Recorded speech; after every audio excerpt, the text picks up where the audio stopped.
ಚಿಕ್ಕೋನಿ, ಬೇಗ ಬೇಗ ಬಾ, ನಮ್ಮ ಗಂಡಿರು ಅಲ್ಲಿ ಕಾಯ್ತಾ ಇರ್ತಾರೆ.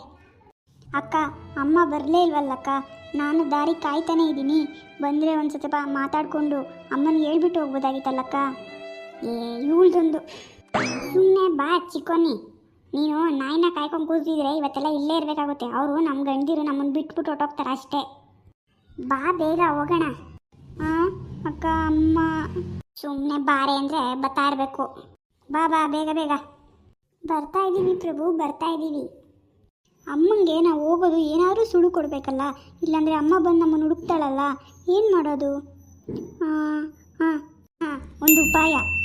ಕತ್ತಲಿರೋ ಮುತ್ತಿನ ಸರದಲ್ಲಿ ಒಂದೊಂದೇ ಮುತ್ತನ್ನ ದಾರಿ ಉದ್ದಕ್ಕೂ ಹಾಕೊಂಡೋದ್ರೆ ಅಮ್ಮಂಗೆ ನಾನು ಹೋಗಿರೋ ಸುಳಿ ಗೊತ್ತಾಗುತ್ತೆ.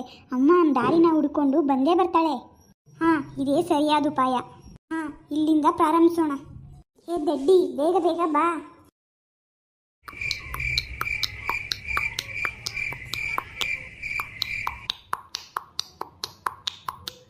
ಪ್ರಭು, ಇದು ನಮ್ಮ ಅರಮನೆಯೇ. ಹೌದು ಮಹಾರಾಣಿ, ಇದು ನಮ್ಮ ಅರಮನೆಯೇ. ಈ ಅರಮನೆಗೆ ನೀನೇ ಮಹಾರಾಣಿ. ಆಹಾ, ಇಂಥ ದೊಡ್ಡ ಅರಮನೆಗೆ ನಾನೇ ಮಹಾರಾಣಿ. ಎಂಥ ಭಾಗ್ಯ ನನ್ನದು. ಮಹಾರಾಣಿ, ಏನು ಯೋಚನೆ ಮಾಡುತ್ತಿರುವೆ? ನಮ್ಮ ಅರಮನೆ ಬಂದಿತು. ಹಾಂ, ಏನೂ ಇಲ್ಲ ಪ್ರಭು, ನನ್ನ ತಾಯಿಯ ಯೋಚನೆ ಬಂದಿತು. ಅದಕ್ಕೆ ಏಕೆ ಚಿಂತಿಸುತ್ತಿರುವೆ? ನಮ್ಮ ಸೇನಾಧಿಕಾರಿಗಳನ್ನು ಕಳುಹಿಸಿ ನಿಮ್ಮ ತಾಯಿಯನ್ನು ಹುಡುಕಿಸೋಣ. ದಯಮಾಡಿ ಇದೊಂದು ಉಪಕಾರವನ್ನು ಮಾಡಿಕೊಡಿ ಪ್ರಭು. ಹಾಗೆ ಆಗಲಿ ಮಹಾರಾಣಿ, ಚಿಂತಿಸಬೇಡ. ನನ್ನ ಹೆಣ್ಮಕ್ಳು ಅದೆಷ್ಟು ಹೊಟ್ಟೆ ಹಸ್ಕೊಂಡಿದ್ದಾರೋ ಏನೋ.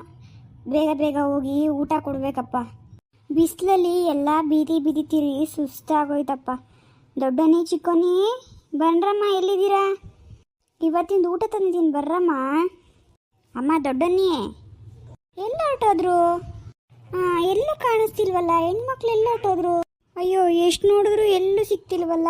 ಏನಪ್ಪ ಮಾಡಲಿ ಈಗ? ನನ್ನ ಹೆಣ್ಮಕ್ಳು ಏನಾದರೂ ಎತ್ತೋ? ಅಯ್ಯೋ ಇಲ್ಲ, ನನ್ನ ಮಕ್ಳಿಗೇನೋ ಅಪಾಯ ಆಗಿದೆ. ಎಲ್ಲೂ ಇಲ್ವಲ್ಲ, ಇಷ್ಟು ವರ್ಷ ಎಲ್ಲೂ ಹೋಗ್ದಿದ್ದವ್ರು ಇವತ್ತೆಲ್ಲೋದ್ರು? ಅಯ್ಯೋ ದೇವ್ರೆ, ನನ್ನ ಮಕ್ಳನ್ನೆಲ್ಲಪ್ಪ ಇಟ್ಟಿದ್ಯಾ? ಬೇಗ ತೋರ್ಸಪ್ಪ, ಅವ್ರು ಸುಳಿವಾದರೂ ಕೊಡಪ್ಪ. ನನ್ನ ಮಗಳು ಚಿಕ್ಕೋನಿ, ಮುತ್ತಿನ ಸರದ ಮುತ್ತುಗಳಲ್ಲವೇ ಇವು? ಹೌದು ಹೌದು, ಇದು ಮುತ್ತಿನ ಸರಗಳ ಮುತ್ತುಗಳೇ ಸರಿ. ಇದು ಏಕೆ ಹೀಗೆ ಇಲ್ಲಿ ಚೆಲ್ಲಾಪಿಲ್ಲಿಯಾಗಿ ಬಿದ್ದಿವೆ? ಇದರ ದಾರಿಯಲ್ಲೇ ಹೋದರೆ ನನ್ನ ಮಗಳು ಸಿಗಬಹುದೇನೋ. ಅಮ್ಮ ದೊಡ್ಡನಿ, ಎಲ್ಲಮ್ಮ ಇದ್ದೀಯಾ? ಅಮ್ಮ ಚಿಕ್ಕೋನಿ, ಹೇಗಮ್ಮ ಇದ್ದೀಯಾ?